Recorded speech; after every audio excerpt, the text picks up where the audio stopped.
आपण बघत आहात आम्ही नेवास्कर न्यूज, नेवास्करांच्या हक्काचं व्यासपीठ। नेवासा नगरपंचायतीतील प्रशासन काळात मंजूर करण्यात आलेल्या कथित बनावट ठरावांच्या आधारे नागरी दलितेतर वस्ती सुधार योजना सन 2025-26 अंतर्गत विविध विकास कामांना प्रशासकीय मान्यता मिळवण्यात आल्याचा गंभीर आरोप मुख्य अधिकारी निखिल फराटे यांच्यावर करण्यात आला आहे।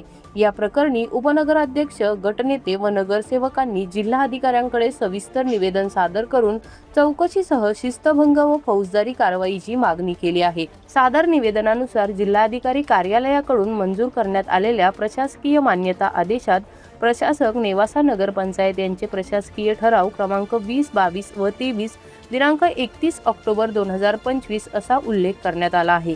मात्र प्रत्यक्षात त्या दिवशी प्रशासकीय सभेचे इतिवृत्त, अजेंडा व ठराव पुस्तिका तपासली असता फक्त 12 ठराव मंजूर झाल्याचे समोर आले असून ठराव क्रमांक 20, 22, 23 किंवा 24 अस्तित्वातच नसल्याचा दावा करण्यात आला आहे।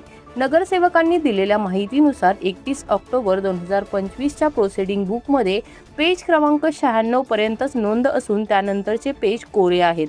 तसेच त्या सभेच्या नोंदीवर प्रशासकाची सही किंवा सभेची समाप्ती नोंद नसल्याचेही निदर्शनास आणण्यात आले आहे।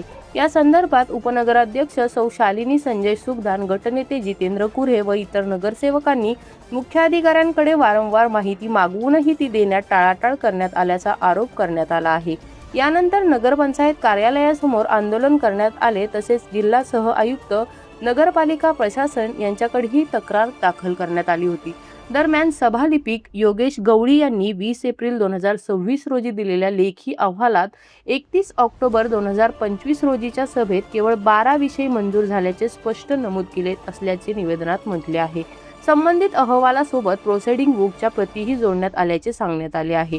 यामुळे अस्तित्वात नसलेल्या ठरावांचा आधार घेऊन प्रशासकीय मान्यता मिळवण्यात आल्याचा गंभीर संशय व्यक्त करण्यात आला असून मुख्याधिकारी यांनी शासकीय अभिलेखांमध्ये फेरफार करून प्रशासनाची दिशाभूल केल्याचा आरोप करण्यात आला आहे।